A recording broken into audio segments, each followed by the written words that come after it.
All right, good day, everybody. This is Marcell. Welcome to another edition of the Sports Inquirer Show. We're recording on June 1st, 2021. Hope all is well. Had a good Memorial Day weekend. Hopefully, you had a good one. Pretty relaxing here in Ackworth, Georgia, as we go through this portion of the sports year. On today's broadcast, we'll recap Atlanta United's 2-2 draw against Nashville SC. We'll delve into the NBA playoffs as we're going through the first round of the NBA postseason. The Georgia Tech baseball team has been selected for the NCAA Tournament. I have some opinions on that. And then finally, Miscellaneous Department, there has been unrest with a local Atlanta sports athlete and how that impacts things on and off the field. And also delve into a Osaka, Naomi Osaka, I call Osaka, Naomi Osaka, her withdrawal from the French Open and everything going on with that, and delve into mental health and how it's the landscape of the sports world and how we're dealing with it. As always, to follow everything that we're doing, head to the mothership, to sportsinquirer.net, premier site for news and notes in the world of sports. You go to the site, you can find our previous shows, such as from this one, the Sports Inquirer Show, Verbal Submission. You also get all of our archived interviews and pressers from the past. It's a great way to keep track of everything that we're doing. You can also head to our social media platforms on Twitter, Instagram, and Facebook under Sports Inquirer. That's all one word.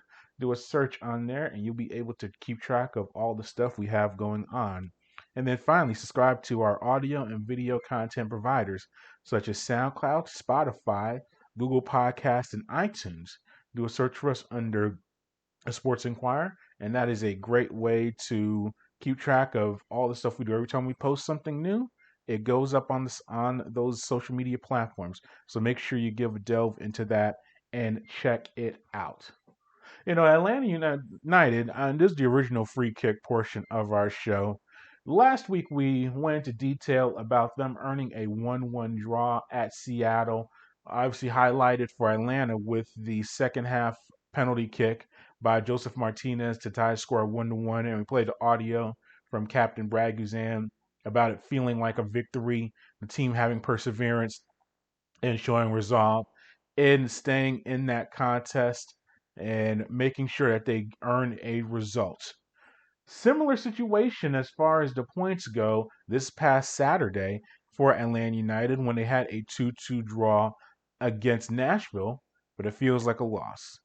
Obviously, given two second half goals to Harry Mukhtar, and was a big factor in that resolve. Now, as I said, two goals by Mukhtar and first half goals by Atlanta United players Marcelino Moreno and Eric Lopez.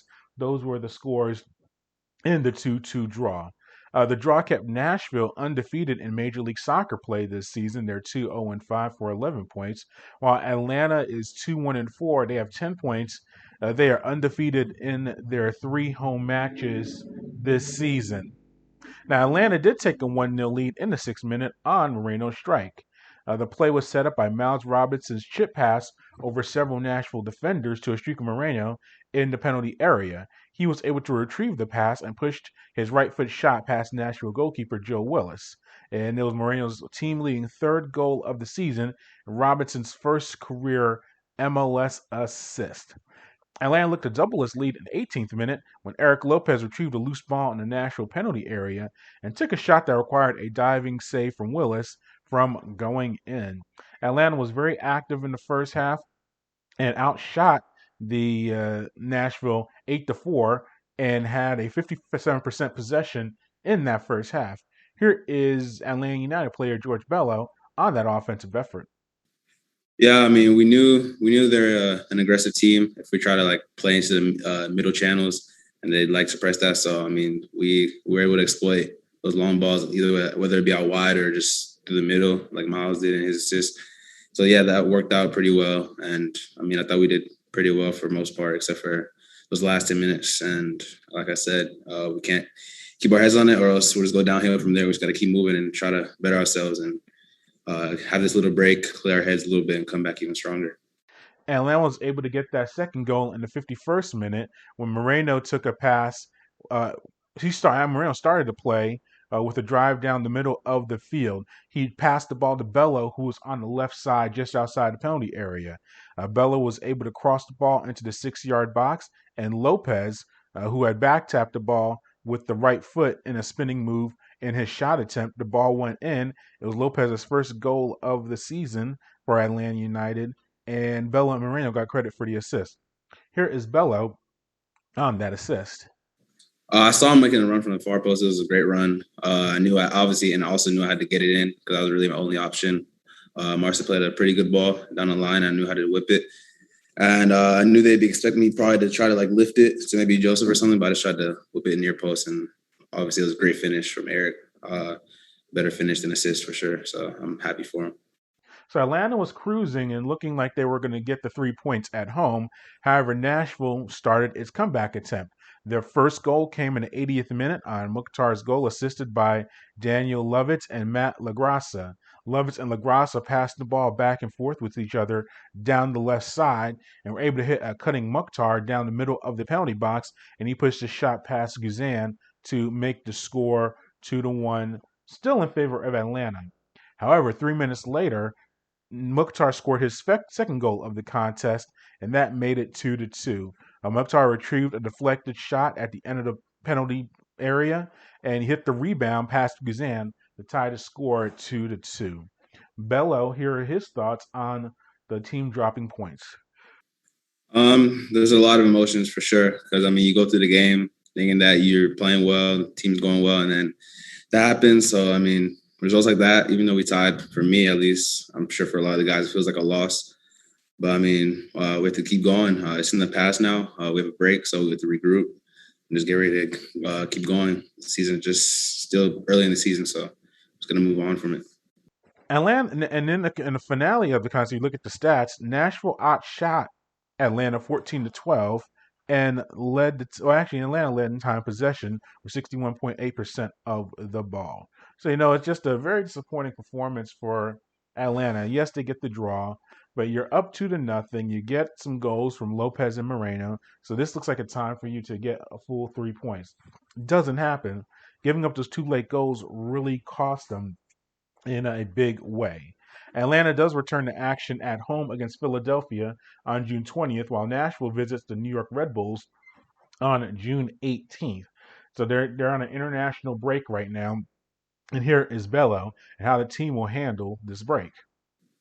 I mean, I wouldn't really say any specific, but just keep working as a team, keep building that chemistry. Obviously, we have some new players, a new coaching staff. So I mean, we're not gonna be able to be perfect right away, and no one is perfect. So I mean, we're gonna do what any other team should do, and just keep working, keep trying to better ourselves in any way we can. But I can't really say any specifics right now. Yeah, we'll keep doing content with Atlanta United. And Atlanta United too, they're still playing and everything like that over the next week or so. So keep up with us, and we'll still be talking professional soccer here on the site. Let's move on to the backdoor cut and things going on in the NBA playoffs. We had 2 games last night. First one, Washington Wizards were able to defeat the Philadelphia 76ers 122-114 to get a win in the series. So Philadelphia now leads the series 3-1. So Washington avoided the sweep. Biggest story from this, well, 2 things. One, Joel Embiid hurt his knee and looked like he hyperextended it. He came back to the contest and played a few more minutes, but ultimately left the game. We all know Embiid with his major health issues from his back to his knees. Anytime you see him go down on the ground, you're always concerned if this is going to be a long-term injury for him. He only played 11 minutes in the contest. I guess the good news, if there is one, is that he was able to come back into the contest and play a few more minutes. I think if it was a major injury, especially the caution they have with him, they would have not let him just be out there playing. But he came back. It didn't work out. He's going to be. We'll see if he plays in Game 5. They really do need him because we saw what happened to them after the contest or after he left the contest. Now, to be fair, the score was still tied with a few minutes left to go, and that's when we started seeing the implementation of the Hacka Ben Simmons. Not as nice as Hacka Shaq, but we saw them and him make. I think it went 3 for 6 towards the end of the contest, he's 5 for 20 on free throw attempts in the entire series. It really makes no sense. A guy of his skill and his caliber not being able to hit free throws. But we've seen throughout the years he does not shoot the ball well, and I think the excuses are he's and when Doc Rivers afterwards, head coach of the 76ers, he was going after the media about so someone asked him, "Do you think about taking him out of the game late?" And Rivers, and this is Rivers' MO. He's going to defend his players, and he should. He's the head coach of the team. But him missing all those free throws hurt them in the end. But I think Simmons has been enabled to not be a good shooter. We talk about, and he's a very good player. He's a very good ball handler. One of the top 3 or 4 defenders in the entire NBA.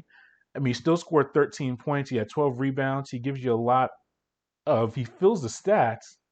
But the fact that he doesn't shoot out 3 pointers, he doesn't even shoot jumpers. He has a little bit of a floater. Obviously, he could drive the lane. He's inside. He's a 6'10" ball handler. He can drive the lane and get a lot of layups and things like that. But no one has questioned him, or he hasn't put it upon himself to improve his game. And you kind of understand why. He's received maximum amount of money that he can at this point of his career. He's been an all-star. He's been named all defensive team. He might be the defensive player of the year this year. He's one of the finalists for that. He's got the money, he's got the fame.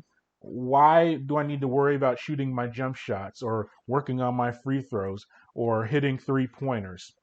He feels that he doesn't have to and he's not being called out for it. And that's where Doc Rivers, as much as you and we know as a head coach he's not going to call his player and insult him in the public, especially the media, because players and coaches hate the media, or they most of them have a combative relationship. They think the media is the enemy when you're just trying to find out information.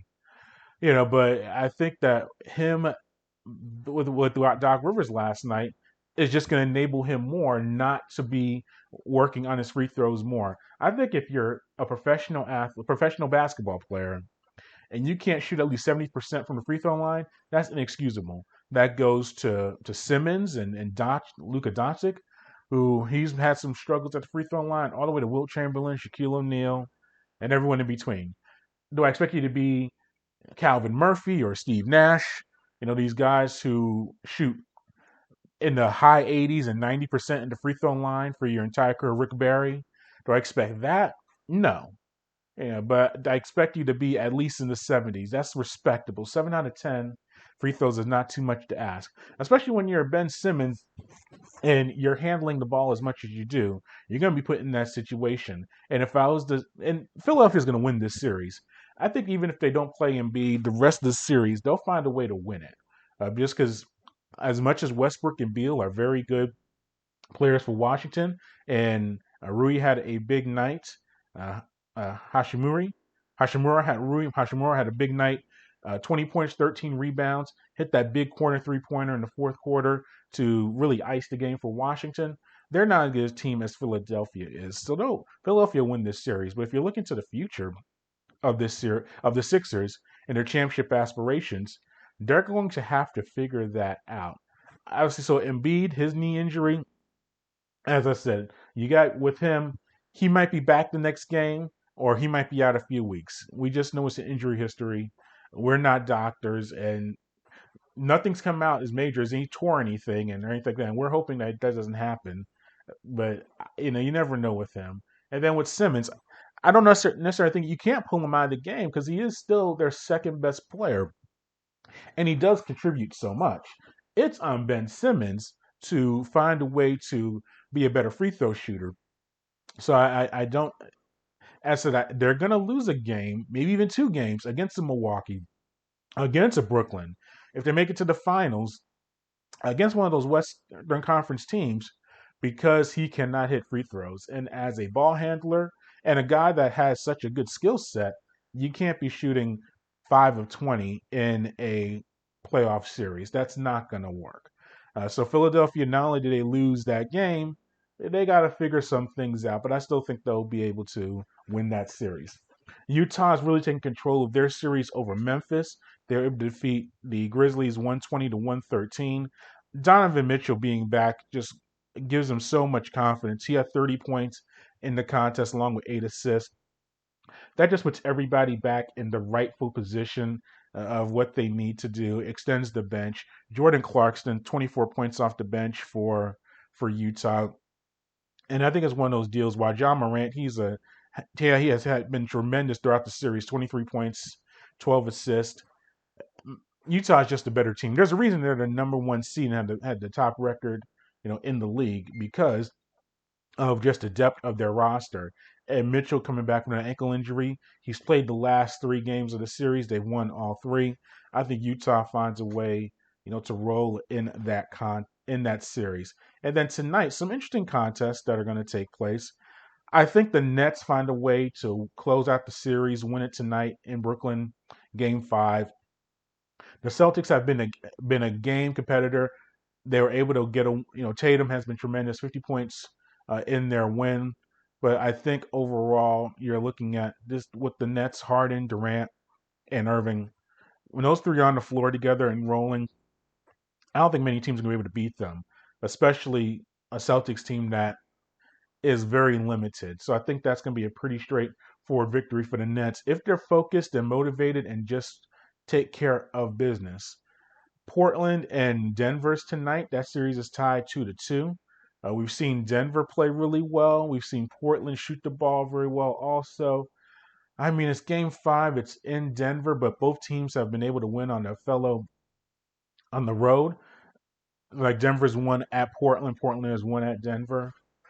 I still think in the end, I picked Denver to win this series beforehand because of Jokic. I think he's the best player in the series, and I think I'll stick with that. But if this one goes 7, I mean that's not going to be surprising at all.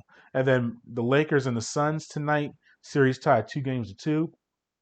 We see Anthony Davis dealing with a knee injury. It's kind of similar to Embiid, where the fact is he has an injury history and he's already dealing with that Achilles. So his legs are breaking down. It's not his fault, it's just the way the season has gone for him. I think they say he may play, he may not play, but you gotta think he's going to be limited in his capacity. Now, if it was 10 years ago, or even 5 years ago, I'd say LeBron puts together a 35, 8, and 7 type contest, and they just stomp the Suns and keep it moving. But LeBron's not that type of player anymore. He's still an elite player, but his skill level is not where it has been in the past. So and then you go into a team with Phoenix. Chris Paul looks like his shoulder is recovered or is recovering, better. He's getting starting to get feeling back. He had a big Game 4 victory. DeAndre Ayton is averaging, I think, 18 points and 10 rebounds and shooting the highest percentage in history of the NBA in the postseason with those numbers. So he is rolling as well.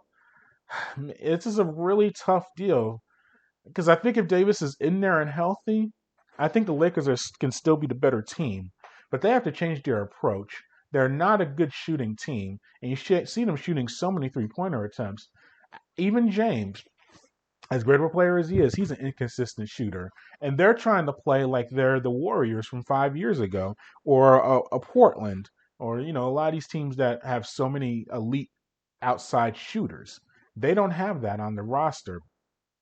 So they need to go inside, get Drummond going, and maybe with Anthony Davis being out, maybe Drummond could get his game going, and with James and Schroeder driving to the basket, hitting floaters, doing things like that. Instead of just trying to drive and kick out and shoot so many outside shots. But this is a toss up right now. I could see Phoenix winning this series, without question. And hey, I'm a prognosticator. I need to make a prediction. I say Phoenix wins this game, but then I think Davis does find his way back onto the court and the Lakers win this series. So that's my prediction as far as that goes. But we'll be keeping track of all of that as we roll along.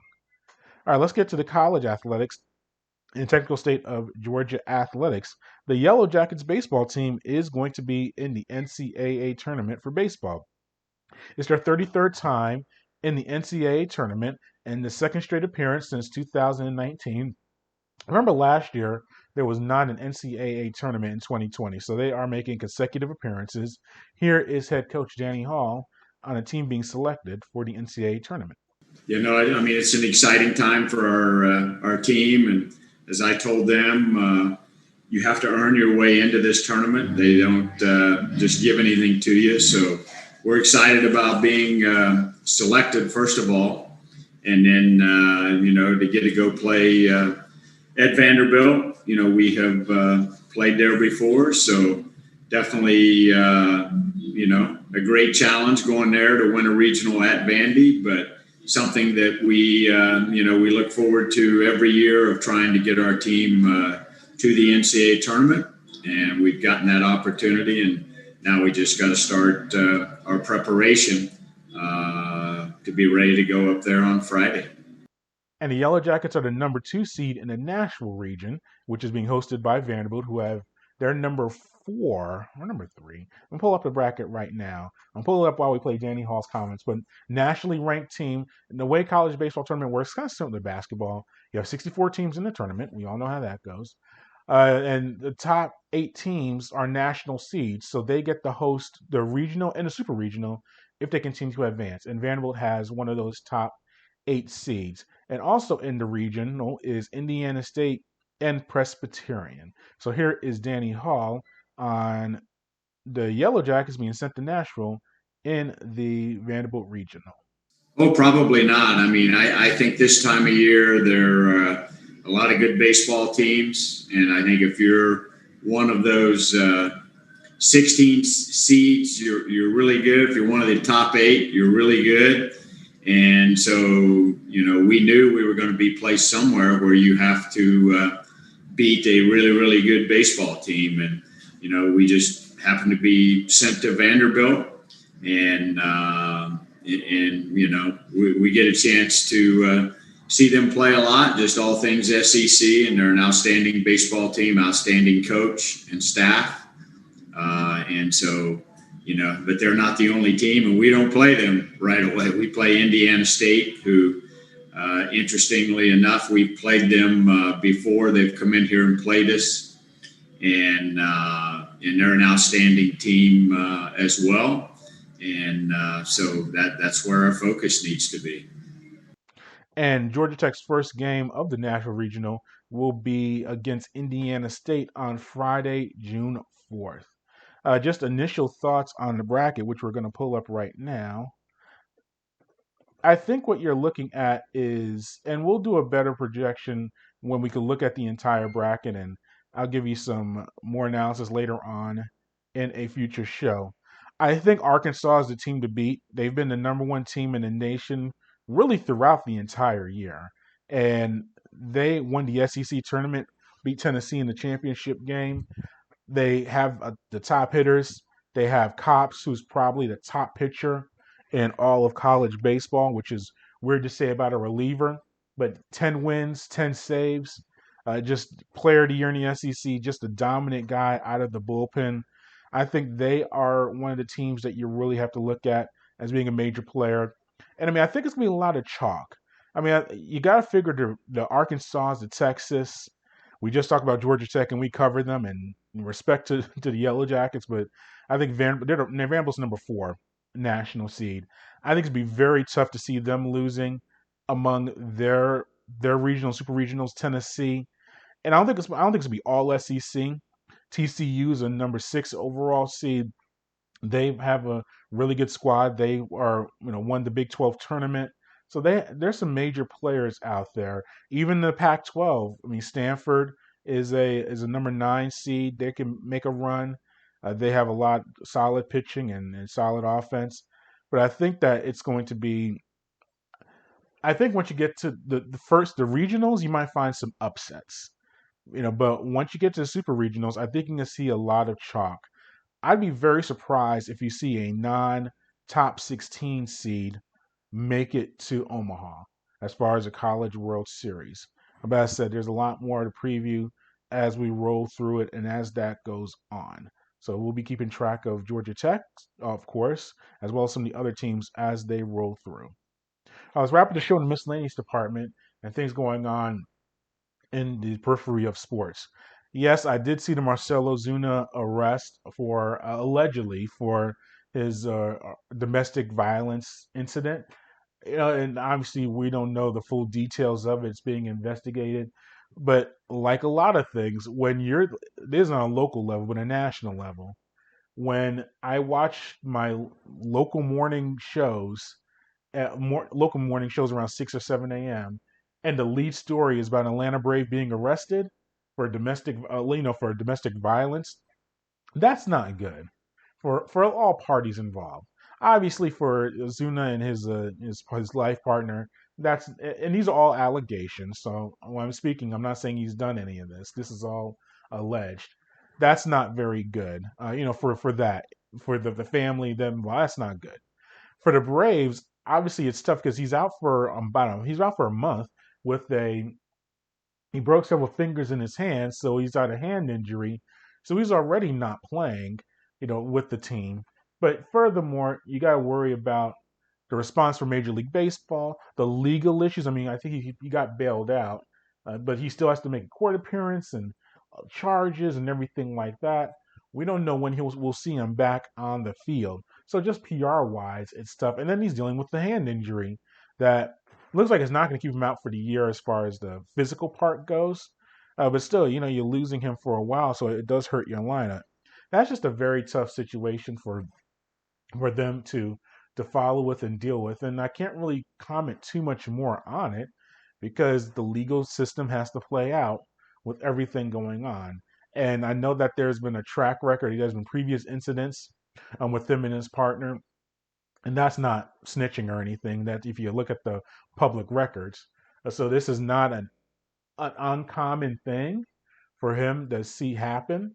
But yeah, you do worry about that stuff. So we'll see how that rolls. Naomi Osaka, her withdrawing from the French Open. I think this whole deal with her, and I think it was badly played out by everyone involved. She has said that she's been having issues with mental health awareness, or with her mental health, and dealing with being with the media and things like that. I think that she personally should have not even gone to the French Open and participated in it if she was not in the right mental and physical state. So I'm not being, and I'll get to some criticism of the French Open in a minute. But I think that if you're going into the tournament with that mentality, you just don't participate in it. And I think if she did not go to France and participate in the tournament in the beginning, you'd obviously you'd have your non-educated people that will say, "Oh, she's a quitter, she's soft, and all this other stuff." I'm not saying that at all, but she should have not gone to the tournament in the beginning if these mental health issues were warranted enough for the next set of actions. So she goes to the French Open. She does not do the presser, and I was saying she was going to the I keep saying French tournament, the French Open, and she was not going to do any media obligations. So she doesn't. She does her practice round and she's playing, and she does not participate in the media obligation, and she gets fined by the French Open. I think that as far as the French Open goes, there could have been a better way to maybe work around that, just to immediately fine her at the very first one, maybe a warning or something along those lines. But I think that was a little harsh. And now she's withdrawn from the tournament. I think that, and I, as a media member, I've always said this. Are there bad media members? Of course there are. Are the ones that try to invade privacy and care about who you're dating or your children's lives or your family lives or all that other stuff? Yes. And does it cross the lines get crossed? Sure it does. But I also think that it does not take a lot to partake in an endeavor that you are a professional athlete, that you cannot obligate time, it's really over exaggerated that these press conferences are 2 hours long, and it really is a burden on the athletes. They really aren't. is really more 10, 15 minutes, and will ask about how your ground stroke was or how your serve went or returning serves and your next opponent. It really is not too much to ask.